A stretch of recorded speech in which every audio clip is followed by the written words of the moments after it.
اور اس نے پہلے بھی امریکہ نے اسی طریقے سے سارے معاملوں کو، جس کو کہتے ہیں نا فیلی باسٹرنگ، جی اس طریقے سے فرسٹ کیا ہوا ہے. تو عالمی عدالت بھی جو ہے وہ بھی عضو معطل ہی ہے. وہاں پہ بھی آپ نے دیکھا کہ ہندوستان نے کتنی کوشش کی تھی کہ اس کا جو اسپائے ہے اس کو وہ رہائی دلوا دیں ICJ سے. تو ہم نے اپنے کیس کو بڑے اچھے طریقے سے ڈیفینڈ کر کے وہ ان کے اس سارے سلسلے کو ختم کیا. So I don't think ICJ would be a forum available. اسی طرح جو انٹرنیشنل کورٹ ہے وار کرائمز کا یا کرائمز کا، اس کے اندر بھی امریکہ نے اس کو بالکل بھی ریٹیفائی نہیں کیا وہ اس ٹریٹی کو. تو آئی ڈونٹ تھنک کہ ایران کے پاس کوئی اس طرح کی کوئی چارہ جوئی کا ہوگا. اور وہاں پہ جتنے بھی سارے سلسلے بنے ہوئے ہیں اس وقت وہ امریکہ ہی کے ہاتھ میں چل رہے ہیں. چاہے وہ ہیومینیٹیرین بات ہو، مثلا WHO وہاں پہ انہوں نے پیسے دینے بند کر دیے، جو باقی ہیومینیٹیرین ایڈز وغیرہ ہے وہاں پہ بھی کر دی. سو اس وقت ایران کے پاس سوائے اس کے کہ وہ ریٹیلیٹ کرے، میرا نہیں خیال انٹرنیشنل لاء میں ان کے پاس کوئی چارہ جوئی کا ذریعہ موجود ہوگا. بالکل ٹھیک ہے. اشتر صاحب تھینک یو ویری مچ جی، بہت شکریہ آپ کے ٹائم دینے کا.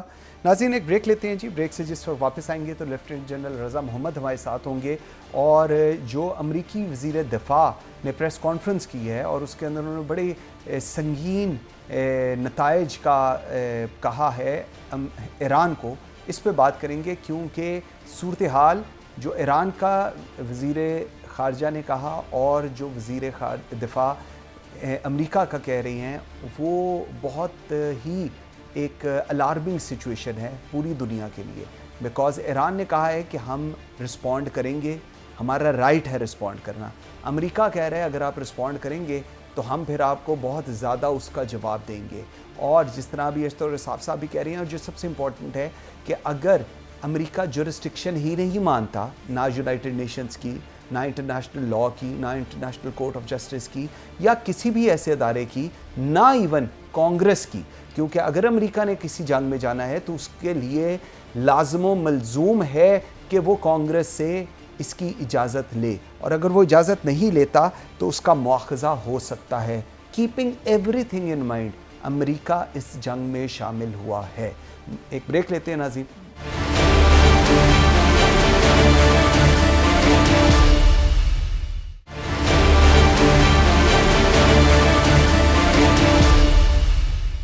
Welcome back after the break. ناظرین مجھے جوائن کیا ہے لیفٹیننٹ جنرل رضا محمد خان نے. Sir thank you very much جی، بہت شکریہ آپ کے ٹائم دینے کا. سر ابھی کچھ ہی دیر پہلے سربراہ امریکی فضائیہ اور امریکی وزیر دفاع کی جوائنٹ پریس کانفرنس چل رہی تھی، اور بڑی کلیئر ان کی چیزیں تھیں جو انہوں نے with respect to the attack بات کی ہے. اور انہوں نے کہا ہے کہ جی US چاہتا تھا کہ پیس ہو، US چاہتا تھا کہ نیگوسیشنز ہوں، اور ہم نے پوری کوشش کی اس چیز کی کہ ہم ڈیزائرڈ رزلٹس نکال سکیں. لیکن وی ور ویری کلیئر کہ ایران نیوکلیئر جو کیپیبلٹی ہے وہ حاصل نہ کر سکے. جب ایران نے ہماری بات نہیں مانی تو ہم نے ایران کے اوپر یہ حملہ کیا ہے. سر کیسے دیکھ رہے ہیں آپ اس پریس کانفرنس کو اور جو حملہ کیا گیا ہے ایران کے اوپر؟ جی بسم اللہ الرحمن الرحیم. دیکھیں یہ جسٹیفیکیشن جو ان کی آرم فورسز کی طرف سے آ رہی ہے وہ تو ہونا ہی تھا، اس لیے کہ پریزیڈنٹ ٹرمپ صاحب نے پہلے ہی جو ہے اس کی جو بیک گراؤنڈ ہے انہوں نے کہا تھا، اس کو ریشنل انہوں نے دیا تھا، وہ ابھی صرف اس کو ایکسپلین کر رہے ہیں. اور یہ جو انہوں نے حملہ کیا ہے آبویسلی یہ اللیگل تھا، کنڈیمیبل ہے. ابھی OIC کی آج جو ترکی میں اس کی ایمرجنسی میٹنگ ہو رہی ہے، اس کی ابھی کارروائی جاری تھی کہ یہ حملہ ہو گیا، اور وہاں پہ سعودی عربیہ نے اس کو کنڈیم کیا ہے اور ایران کی لبرٹی کو، سوورینٹی کو سپورٹ کیا ہے. اور آپ نے دیکھا ہے کہ اس کے بعد سے ابھی جو ریئیکشنز ہو رہے ہیں، سب سے میرے خیال میں سیریس یہ ہے کہ جو برنٹ آئل ہے اس کی جو قیمت ہے وہ $79 پہ پہنچ گئی ہے، اور یہ خبر مل رہی کہ شاید وہ $130 کے اوپر پہنچ جائے اور ذخیرہ اندوزی شروع ہوگی. اور میرے خیال میں گورنمنٹ آف پاکستان نے بڑا اچھا کیا ہے کہ او ایم سیز کو انہوں نے بتایا کہ کم از کم ان کے پاس جو ہے وہ 20 دن کا ذخیرہ ہونا چاہیے. میں سمجھتا ہوں زیادہ کا ہونا چاہیے. اچھا ابھی going back to the American attack, دیکھیں بات یہ کہ 3 جگہوں پہ جہاں پہ انہوں نے اٹیک کیا, وہاں پہ نتانز میں اور اصفہان میں تو پہلے ہی اسرائیل نے بہت سارے حملے کیے تھے اور اس کو ابو دا گراؤنڈ ڈیمیجز ہوئی تھی. لیکن اس یو ایس اٹیک میں انہوں نے سب مرین سے ٹاماہاک میزائل بھی فائر کیا ہے. تو میرے خیال میں اس کی شاید ضرورت ہی نہیں تھی, لیکن انہوں نے کیا ہے. مین جو وہاں پہ جو پہاڑی کے اندر جو ان کی فیسلٹی تھی, انریچمنٹ فیسلٹی, جہاں پہ ریزرو یورینیم ان کا پڑا ہوا تھا اور انرچ نہیں تھا, وہ فردو میں تھی. اور ابھی اکارڈنگ ٹو دا یو ایس پریزیڈنٹ وہ تو آبلیٹریٹ ہو گیا ہے, لیکن اس کی ابھی تک ایویڈنس جو ہے, ایویڈنس نہیں آئی ہے. سیٹلائٹ ایویڈنس جو ہے جب تک آئے گی نہیں تو کوئی چیزیں کنفرم نہیں ہوگی. اور وہاں پہ جو لوکل پالیٹیشینز ہیں انہوں نے بھی یہ کہا ہے کہ نقصان پہنچا ہے لیکن شدید نقصان نہیں ہے, اور حملے سے پہلے ہی انہوں نے اپنے وہاں سے افراد نکال لیے تھے.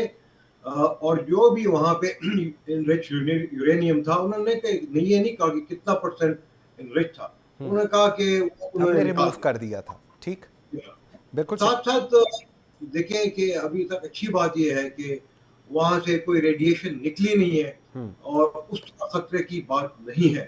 لیکن میں سمجھتا ہوں, دیکھیں کہ جس طرح ورلڈ وار 2 میں چرچل نے جاپان کو اکنامکلی اتنا ٹارگٹ کیا کہ وہ اس بات پر مجبور ہو گیا کہ وہ پرل ہاربر کے اوپر حملہ کر دے. اور چرچل کا اس وقت بھی مقصد یہی تھا کہ امریکہ کو ٹریپ کیا جائے, ورلڈ وار 2 میں شامل ہو جائے. تو وہ انہوں نے کیا, اور اسی طرح نتن یاہو نے امریکہ کو ٹریپ کر لیا. حالانکہ میرے خیال میں پریزیڈنٹ ٹرمپ اور U S government was reluctant to do this, اس لیے انہوں نے 2 ہفتے کی بات کی تھی. لیکن جو اسرائیلی ان کے اوپر حملے ہوئے ہیں ان کو انہوں نے بڑھا چڑھا کر پیش کیا اور ان کو اس بات پر مجبور کیا کہ یہاں پہ ڈائریکٹلی یہ فردو کو جو ہے اور باقی 2 نتانز کو اور اس کو ہٹ کرے. تو ابھی ویل ویٹ اینڈ سی کہ ایران کا اس کے اوپر کیا ری ایکشن ہوگا. ایک ری ایکشن تو ہم سب نے دیکھ لیا کہ اس کے اٹیک کے فوراً بعد انہوں نے دوبارہ اٹیک کیے ہیں. ٹھیک, اچھا سر, اس میں سے 2-3 چیزیں ہیں جو ابھی آپ بات فرما رہے ہیں. ایک تو اسرائیل کا جو زائنسٹ رجیم ہے, اور میرے خیال میں اب اس کا امپیکٹ جو ہے وہ یو ایس کے اندر بھی ہے, وائس پریزیڈنٹ ہو یا باقی, کیونکہ 1-2 اس طرح کے لوگ ہیں, وہ بڑا افیکٹو ہے وہاں پر. اب سوال سب سے امپورٹنٹ یہ ہے, after all what is done, کیا نیتن یاہو, کیا امریکہ ایران کو آج ڈکٹیٹ کر سکتا ہے؟ کیونکہ جو پریزیڈنٹ ڈونلڈ ٹرمپ کہہ رہے تھے یا جو آج امریکی وزیر دفاع اور چیئرمین جو کہہ رہے ہیں, اس کے اندر دی آر ویری کلیئر کہ ایران کو ہماری ڈکٹیشن ماننی پڑے گی. تو سر سب سے بڑا سوال وہی ہے, پہلے بھی نہیں مانی, سینکشنز ہوئیں, سب کچھ برداشت کیا, اب کیا ایسی وجہ آپ کو لگتی ہے کہ اب ایران ان کی ڈکٹیشنز مان لے گا؟ دیکھیں ڈکٹیشن ماننے یا ماننا جو ہے نہ ماننا ان کے رسپانس پہ ڈیپینڈ کرے گا. میں سمجھتا ہوں ان کے پاس ابھی بھی بہت سارے رسپانسز ہیں. بریفلی میں اس کا ذکر کرنا چاہوں گا. ٹھیک ہے, ایک تو یہ ہے کہ وہ کچھ نہ کرے, ٹھیک ہے, اور امریکہ کی بات کو مان لیں.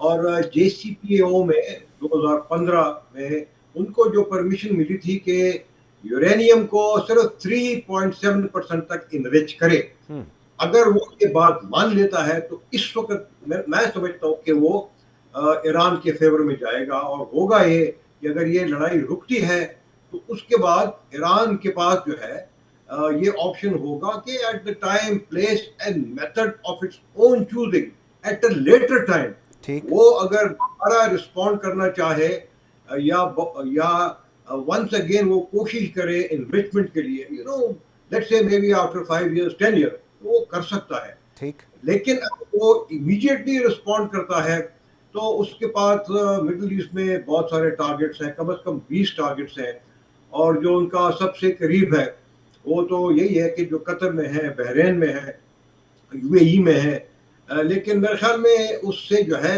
معاملہ بہت زیادہ پھر بڑھے گا، اور اس سے شاید ایران 2 فرنٹ وار میں کمٹ ہو جائے گا، one against Israel, the other against United State, جو کہ کو زیادہ میں سمجھتا ہوں کہ نقصان ہوگا۔